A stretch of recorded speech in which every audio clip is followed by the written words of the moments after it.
الشيطان الرجيم پناہ مانگتا ہوں میں اللہ کی شیطان مردود سے۔ بسم اللہ الرحمن الرحیم شروع اللہ کے نام سے جو بڑا مہربان نہایت رحم والا ہے۔ كتب عليكم إذا حضر أحدكم الموت إن ترك خيرا الوصية للوالدين والأقربين بالمعروف حقا على المتقين۔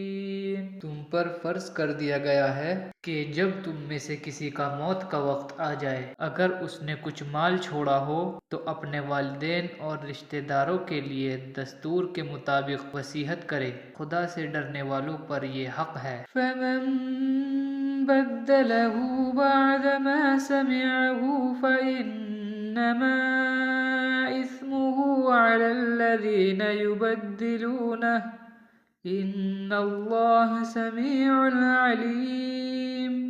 پھر جو شخص اس وصیت کو سننے کے بعد اس میں کوئی تبدیلی کرے گا تو اس کا گناہ ان لوگوں پر ہوگا جو اس میں تبدیلی کریں گے، یقین رکھو کہ اللہ سب کچھ سنتا اور جانتا ہے۔ فمن خاف من موص جنفا او اثما فاصلح بینهم فلا اثم علیہ ان اللہ غفور رحیم۔ پھر جسے اندیشہ ہوا کہ وصیت کرنے والے نے کچھ بے انصافی یا گناہ کیا تو اس نے ان میں صلح کرا دی تو اس پر کچھ گناہ نہیں، بے شک اللہ بخشنے والا اور مہربان ہے۔